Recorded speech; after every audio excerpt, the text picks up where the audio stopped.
بسم اللہ الرحمن الرحیم۔ السلام علیکم۔ آپ سن رہے ہیں سعودی شبنامہ اور میں ہوں شہزاد کریم۔ جنسی ہراسیت میں ملوث مجرموں کی تشہیر سے جرائم میں کمی ہوگی۔ سعودی عرب میں وکلاء نے کہا ہے کہ انسداد ہراسیت کے قانون میں نئی ترمیم سے جنسی حملوں میں ملوث مجرموں کے خلاف کارروائی مؤثر اور متاثرین کو مزید تحفظ ملے گا۔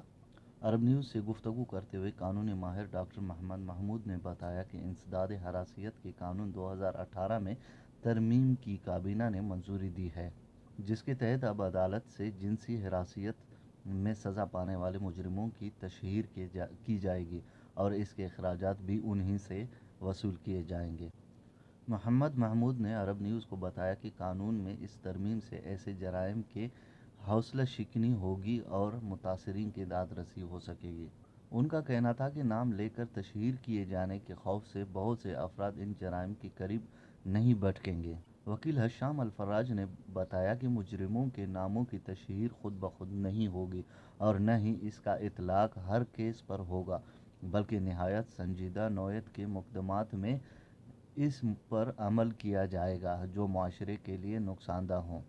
انہوں نے کہا کہ قانون میں ترمیم کے بعد اب ایسے جرائم میں ملوث افراد کو کسی بھی حساس نوعیت کی ملازمت میں نہیں رکھا جا سکے گا۔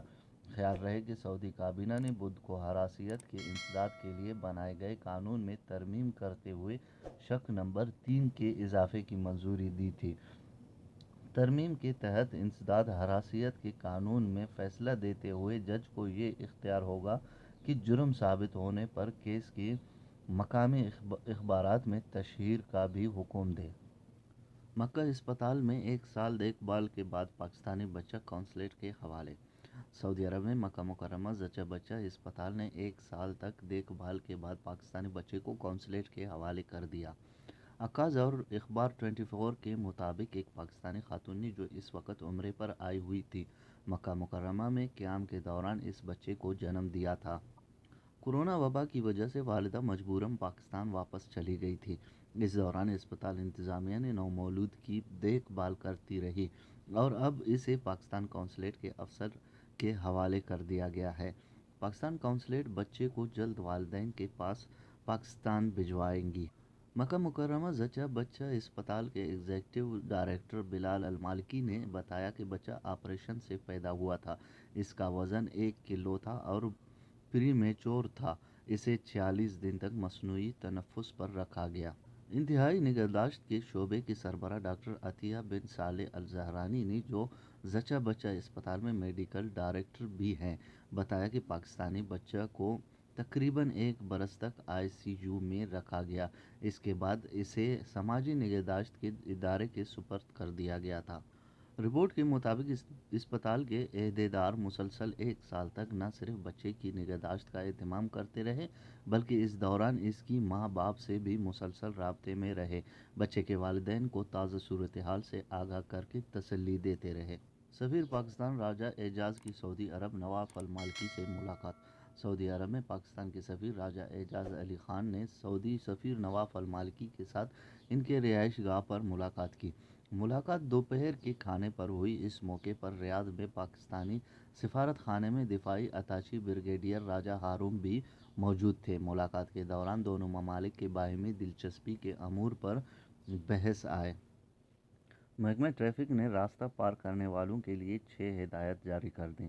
عاجل ویب سائٹ کے مطابق محکمہ ٹریفک نے ٹوئٹر کے اپنے اکاؤنٹ پر بیان میں کہا ہے کہ راہگیر راستہ عبور کرتے وقت مندرجہ ذیل باتوں کی پابندی کریں۔ راستہ پار کرنے کے لیے مناسب جگہ کا انتخاب کیا جائے۔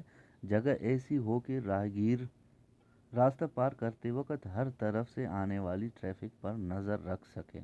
راستہ عبور کرنے سے قبل اطمینان حاصل کر لیا جائے کہ سڑک گاڑیوں سے خالی ہے۔ اس بات کو مدنظر رکھا جائے کہ آنے والی گاڑیاں رک گئی ہیں۔ راستہ عبور کرتے وقت صرف راستے پر دھیان رکھا جائے۔ موبائل میں خود کو مشغول نہ کیا جائے۔ راہگیر زیبرا کراسنگ سے راستہ عبور کرے، بچوں کو تنہا راستہ عبور نہ کرنے دیں۔ آکسیجن پر منحصر مریضوں کے لیے نئی سہولت۔ بجلی جانے پر سب سے زیادہ وہ لوگ متاثر ہوتے ہیں جن کی زندگی کی سانسیں بجلی سے چلنے والے آلات سے جڑی ہوتی ہیں۔ ان میں مصنوعی آکسیجن پر گزارا کرنے والے سرِ فہرست آتے ہیں۔ سعودی بجلی کمپنی نے بجلی پر منحصر صارفین کے لیے ایک نئی سروس اطمئن کے نام سے شروع کر دی ہے۔ اخبار 24 کے مطابق بجلی کمپنی نے اطمینان دلایا ہے کہ اطمئن سروس میں اندراج کرانے والے صارفین کی بجلی کبھی منقطع نہیں ہوگی۔ وہ خدا نخواستہ بل ادا نہ کر سکا ہو تب بھی اسے بجلی سے محروم نہیں کیا جائے گا۔ سوال یہ پیدا ہوتا ہے کہ یہ سروس کس طرح حاصل کی جا سکتی ہے؟